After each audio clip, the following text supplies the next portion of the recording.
Hello, everyone. Spirit House here. I am continuing on today. Earlier today, I started the Message of the Divine Iliad, Volume 2 by Walter Russell, and Book 1, Part 1, is the Book of Love, and it's called the Book of Love, a Communion. And I made it to the end of Part 4, and I'm about to start Part 5 of the Book of Love in Volume 2 of the Message of the Divine Iliad by Walter Russell. Part 5. Again I say, I am the God of love. Many have been my messengers to man, who have given words of love to man for his unfolding.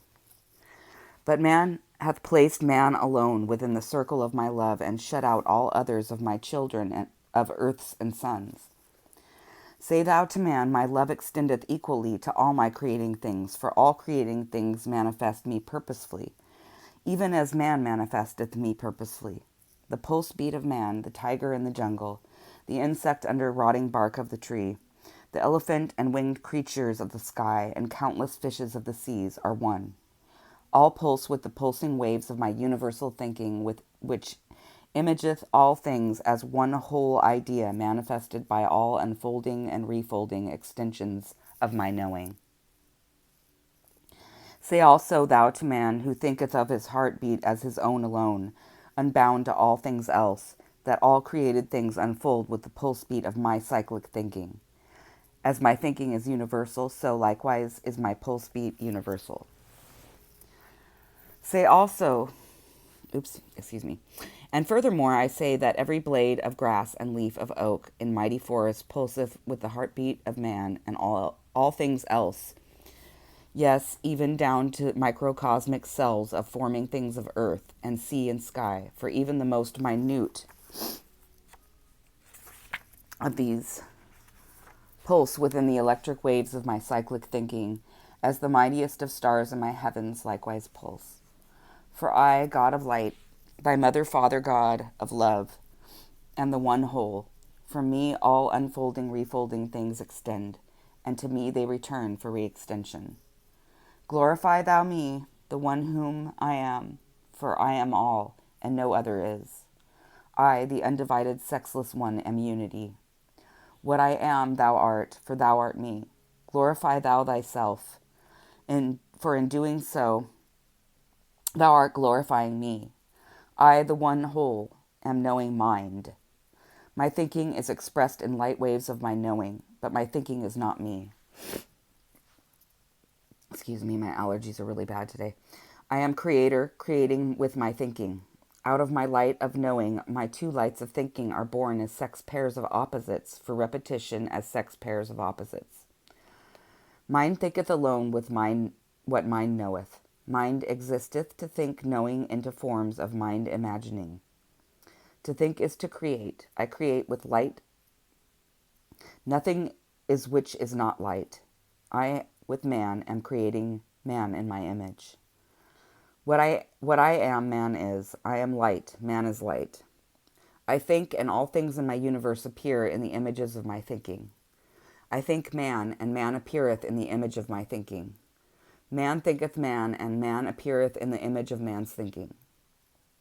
Man's thinking is my thinking. Man's knowing is my knowing. I think idea. The light of my knowing registereth my idea in the two sex lights of my thinking, and form is born in the image of my thinking. Form has no existence, Form has no existence, nor have my imaginings. These exist not, for they are not me. I alone exist, I the all. I create my imagined body with the inbreathing of my pulsing universe of me. Likewise, I void it with my outbreathing to again create it. My universe is my image, but my image is not me. All things are created in my image, but they are not me, even though I am in them and they in me. All things come and go from my divided thinking. All things go from very heart of me into my imaged universe, and when they disappear from there, I also take them back to the very heart of me. Know thou that all creating things are resurrected things, again manifesting life of me through my divided thinking. Man divideth his thinking into manifesting me. The body of man sleepeth, that it may awaken in me to manifest me. The body of man dieth, that it may be resurrected in me to manifest me. The body of man disappeareth, that it may reappear to manifest me. Man who sleeps or dies or disappears is but man's image. For self of man sleeps not, nor disappears, for self of man is me. Again, I say that I am one, and man is one in me when he knoweth that I am he. Part 6. When formed clay of man is ready to know man in him as light of love, then I am there for him to know man in him as love. I am as the silent harp of many strings is to man who heareth not the rhythms of beauty in the silence of the unsounding harp.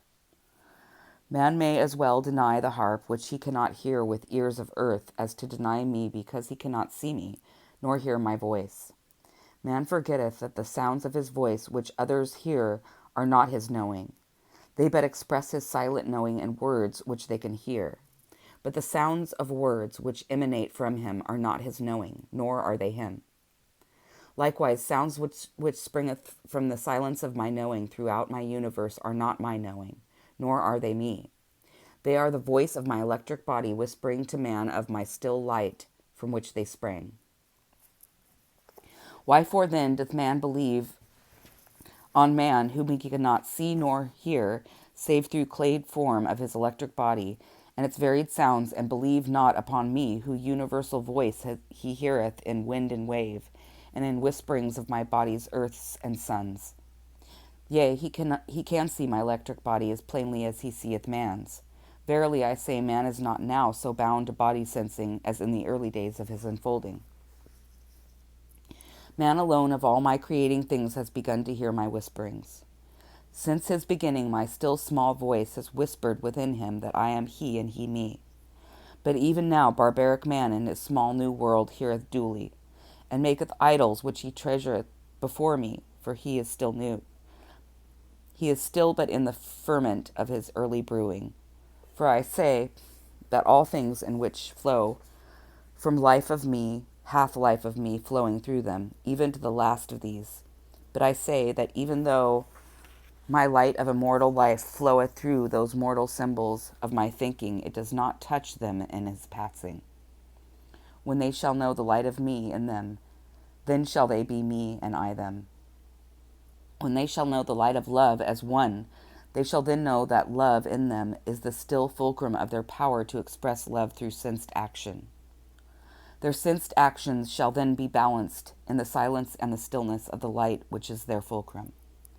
From the fulcrum of my still light of knowing, man must extend his power for imagining, and for giving form to his imaginings, even as I, creator of all, likewise extend my power of knowing through the lever of my thinking to give form to my imaginings. Wherefore I say to thee, exalt thou thyself beyond thy sensing. Know me as fulcrum of thy thinking. Be me as deep well of thy knowing. For I say that man who senseth but clay of earth in him is bound to earth as clayed image of his earth. Clayed images of my imagining, who know not me in them, are but dwellers of earth's dark. To sensed man, the doors of my kingdom are self-barred by darkness until the light of me in him is known by him as me. Until then he is but moving clay, manifesting not me in him, while sensing not but moving clay of him, knowing not the glory of my light in him. For again I say, all things are one in me as man is, when he knoweth me in him. All knowledge existeth. All knowledge cometh to man in its season. Cosmic messengers periodically give to man such knowledge of my cosmos as man is able to comprehend. But that which he can bear is like unto a thimbleful out of the mighty ocean, for man is but beginning to comprehend. When man knoweth light, then he will know no limitations, but man must know the light for himself, and none there can be who can make words of it. For light knoweth light, and there need be no words. Man's sense-seeing with his eyes binds him to the illusion of my dual thinking. For I but build illusion with my dual thinking for his sense-seeing. Sense-seeing binds man to forms and things, while mind-knowing openeth doors of glory to the opposed threads of light, with which I weave all idea of mind into forms of many moving things. Mind knowing decentrates unto the farthest reaches of my universe of me, and seeth all forms as one. With his seeing eyes, man seeth light as matter energized, but senseth not the energy of matter is the light of my divided thinking. With man's, excuse me, 1 second. With man's, is that one page? No, it looks like two. I guess it is one. Okay, sorry about that. These pages are really thick. With man's unseeing eyes of spirit, he knoweth the light of me, the source. He knoweth he is bound to me as one, and I in him. Behold in me thy God of love, the one inseparable. Part 7. Through women I speak of love to man, and to woman through